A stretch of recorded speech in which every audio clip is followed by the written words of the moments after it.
What is up, team? Thanks for tuning in and checking out the 5 tips and tricks for pain-free deadlifts. You are a seeker of strength. On this video, we're going to go over how to warm up properly, activating certain muscles, creating tension, deliberate form, and practicing different grips. We're going to go over all that a little bit more. Number 1, warm up properly. Always like to go from a downward to upward dog because we're working on hip flexion here. Hip flexion just means legs are bent, which is the starting position of a deadlift. Downward dog, hip flexion into upward dog, hip extension. We want to make sure our upper back and everything's feeling good. I like to go heels to butt here sometimes just to make sure that our hamstrings aren't super sticky. If your hamstrings start to cramp here, then we're going to want to focus on opening up the hamstrings more. Notice what feels sticky or gross on you on this downward upward dog because we're going to want to focus on those sticky, gross areas a little bit more on this warm up. Now I'm going to go through a lunge to a pigeon pose. You don't have to do this right now if you have a band. If you do not have the big elastic band right there, that green band that's attached to the pole, then you're going to want to do these movements that I'm doing here. Deep lunge into, reaching around, finding your funky corners, flop over to pigeon pose. This really opens up the glutes. I like to sit out of it and then rotate the right hip to the left heel. Reach around, find your funky corners. Everybody's different. You might be stickier in certain areas. Back to the lunge, open up the hamstrings. Back to the lunge, squeezing hamstrings, opening up hamstrings. So if you do not have a band, you're going to do that. Now we're going to go to the massage gun. I love the massage gun. It is so good for warming up and basically just getting some blood flow and finding your sticky points a little bit more specifically. So anywhere that you put this massage gun and it lights you up and you're like, ooh, that's gross, then, focus on those areas. So I'm going from hamstrings to glutes, and notice I'm kind of kicking my leg around. So I'm going to go from down to up, and you want to create movement like I'm doing straight leg to bent leg, bottom of the hamstrings, inside of the hamstrings, top of the hamstrings, anywhere that you feel really sticky and gross. And I'm going to go to the hip flexors a little bit because, our hip flexion has to be set up for deadlifts as well. And that leg feels pretty good. I'm going to go to the other one. Hitting those hamstrings again, and make sure you spend more time on the spots that make you go, ooh. Those spots are the areas that we need to focus on. So the groin areas are super important, the inner hamstrings. This does look a little weird, so if you don't want to do it in gym, then, do it before you come to the gym, but I have no shame, so whatever. Now I'm going to go into an internal rotation of the left leg and external rotation of the right leg, hitting those glutes, the IT band a little bit more. Now I'm going to go to the right leg. Ooh, that's pretty gross in there on me. So I'm really going to focus on the inside of the hamstrings and the groin muscles when I warm up properly.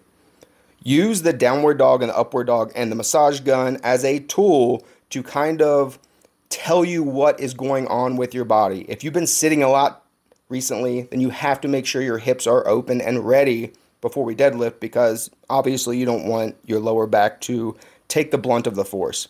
Focus and feel what's going on. Spend some time on the areas you need to. This feels so good. It helps get blood flow and everything. Now we're going to go into the compression floss band. If you don't have one of these, that's fine. You can still do these movements without the floss band. It just really helps break open the sliding surface and restore blood flow a little more. So that's 100% tension. The rule of thumb, you want to go about 75% tension. So pretty tight. I like to say if the band is not kind of uncomfortably tight when you're done, then it's not tight enough. So you wrap it around, and you want to wrap the end around one of the layers. So just create a little space in there, tuck it underneath, and you're good to go. This is going to create this compression in between our skin, our fascia, and our muscles so we can really break that open better. Now we're going to loop our elastic band, our resistance band around something, a pole, whatever. Make sure that it's attached well, where this is going to go very high up on the thigh, pretty much up to your hip, the high upper thigh groin area. We're going to get into this hip flexion position, which is the starting position of a deadlift, right? So we want to think hip flexors kick on as we push back, opening up our hips, hip flexors, and now we're going to think glutes kick on as we go forward. Hip flexors, glutes. Really try to think in your head The front of the hip muscles are kicking on as you sink back. Squeeze your hip, flexors, now squeeze your hip extensors or your glutes. Hip flexors squeeze, glutes squeeze. Because the deadlift is going from hip flexion to hip extension. That's what it is. You're bending down and you're standing up. Now I'm going to kind of rock side to side. This band is pulling my femur backwards. It's called banded distraction. More specifically, this is posterior distraction. I'm trying to set my femur in my socket a little better. Now I kicked my leg out into a little more internal rotation. It's harder to get hip flexion and internal rotation, so it's going to bring out your sticky areas a little more. Now we're going to stand up on one leg and kind of go from this hip flexion position to extension. Notice it looks a lot like a deadlift. This band is still pulling the femur posteriorly or backwards. We're trying to get this backwards distraction to set that hip perfectly in the socket before we get to it. So hip flexion, hip extension. Squeeze the glutes, squeeze the hip flexors. So that is distraction to the posterior side. Now we're going to go into this lunge, and the band is going to be pulling us laterally or sideways. So lateral distraction on that hip joint. Distraction just means we're creating some space in the hip and we're setting that femur in the socket. So squeeze your hamstrings in this lunge position. Squeeze, squeeze, squeeze. You're not just in a lunge. You're actively trying to squeeze the muscles. Reach up, reach down. Find your funky corners. We don't know where they're going to be. Everybody's different. So any spot that you're just like, whoa, that's gross, spend some more time there. Now I'll flop over to pigeon pose. I like to take the right hip to the left heel. So we're going to slowly rotate that over, and you're going to feel that left glute really open up. Notice the band is still really high up on my thigh, and I'm getting this lateral distraction. Big, deep breaths. Find your funky corners. Now we're going to kind of come up to this external rotation position where we're trying to push the femur up into the hip socket while the band is pulling it to the side. So my right knee is blocking off my left leg. I'm going from side to side, getting some torque on that, getting this rotational capacity. Try to think your femur pushes up through your hip. You will feel it really kind of, pressure in the glute, still blocking off for the right knee. And now our hip flexion should be pretty darn good, guys. Make sure that you do the other leg. Obviously, if you don't have the floss band, that's fine. Still go through those movements if you don't. For activation of the glutes, hamstring, and core, we want to make sure our glutes, hamstrings, and our core are turned on properly so our lower back doesn't take the blunt of the force. On this one, we're going to be doing one leg glute bridges with the other leg bent. So one leg glute bridges, pushing your right heel through the floor, squeezing the right glute, and your left knee is going to be pulled to your chest. So that's hip flexion. We're splitting the hips. And now we're going to try to dig our right heel into the ground. So feel your hamstrings and glutes kicking on, kicking on, kicking on. And I like to straighten the other leg just to split the hips a little more. Obviously, do the other side. So bring that right knee to your chest. Hip flexion. The other leg's going to be hip extension. So left leg squeezing the glutes. Heel through the floor. Right knee to your chest. And again, we're going to try to squeeze your heel to the ground. Hamstrings are turning on. Hamstrings are turning on while the glute. And we're really opening up those hips. For the core activation, dead bugs are going to be hands over shoulders, knees over hips. That's where we start. Opposite hand, opposite foot, control to the ground. Make sure that your lumbar is down and you cannot slip a hand under your back. Think belly button down to your spine, flatten that out. Belly button down, opposite hand, opposite foot. Control, hover above the ground, back up. Always keep that core brace, belly button down while you're breathing. Now rockers. Rockers are this hollow body position. It's kind of like a C shape or like a parentheses shape. You're going to go from shoulder blades to butt, shoulder blades to butt.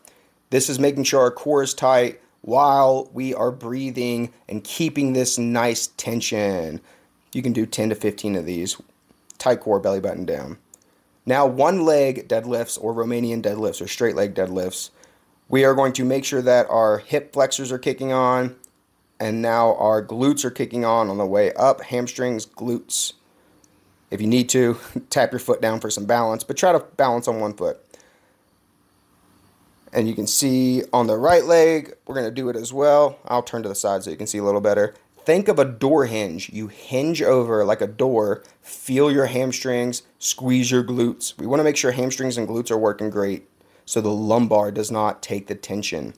You can kind of reach around, play with it. Get your balance, get your hamstrings activated properly.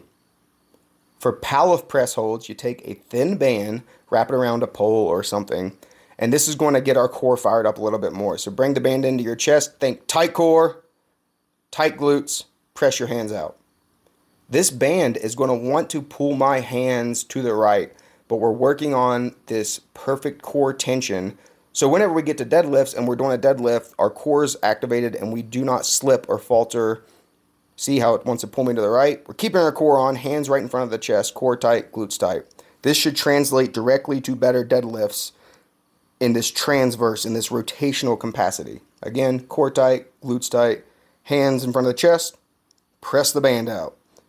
Resist this tension. If the tension's too much and your hands keep pulling to the left, then, step in 1 or 2 steps to create the perfect tension that you need.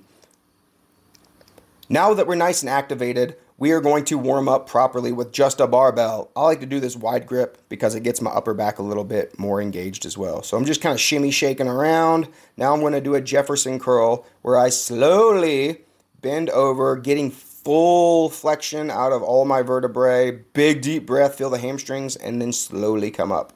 I just do that to make sure that everything's feeling okay and that my low back is not screaming at me.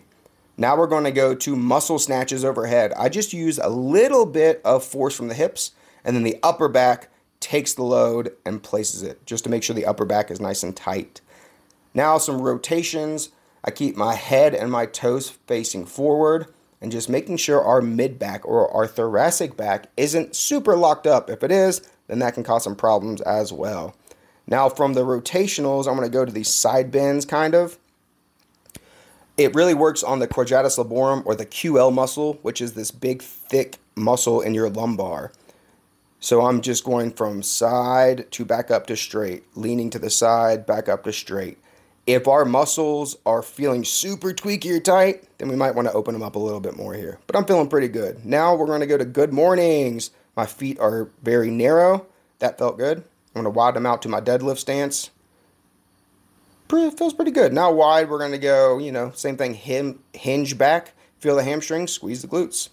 I always do this same warm-up with just a barbell. And now that we're ready, I'm going to practice my light weight like it's heavyweight. So I'll take a breath, I brace, I keep the bar close. Even though there's no weight on the bar, I'm practicing as if it is heavy. You get your mind right and your body right.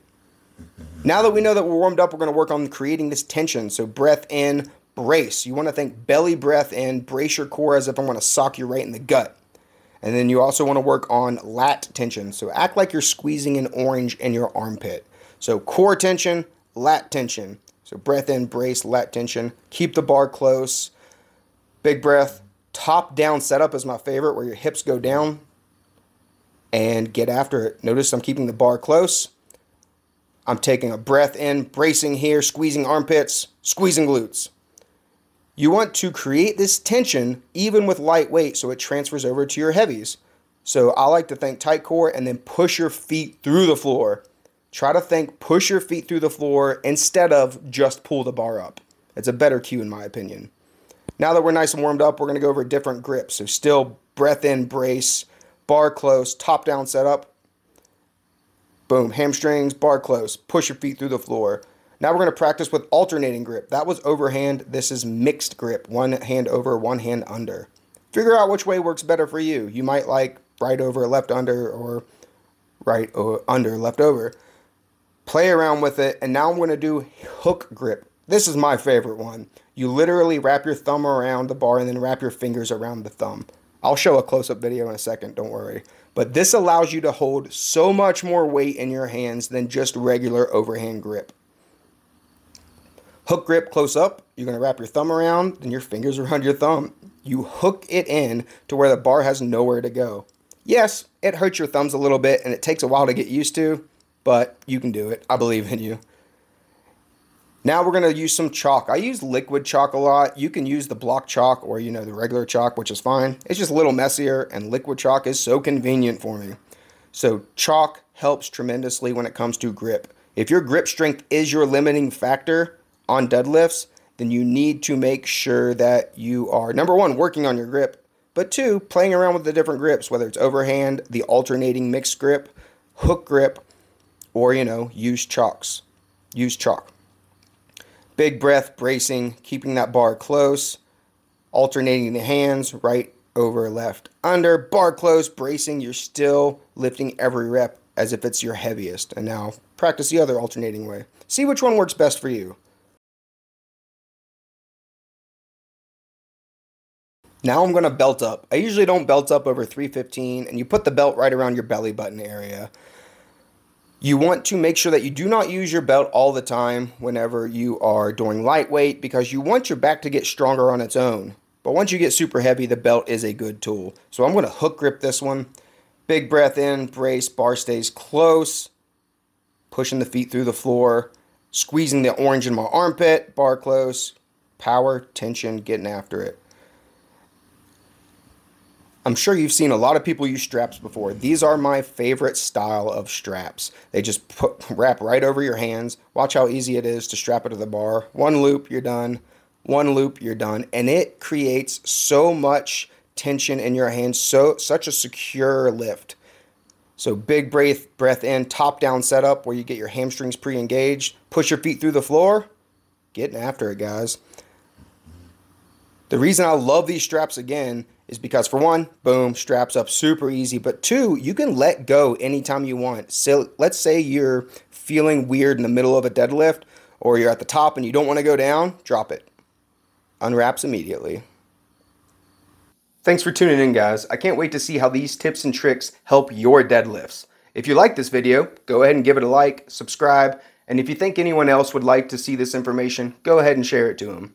You can find more on my Instagram, Facebook, Twitter, at Firebolt Fitness, or my website, firebolt.fitness. Tune in regularly, and I'll be trying to give some more updates. Keep seeking strength.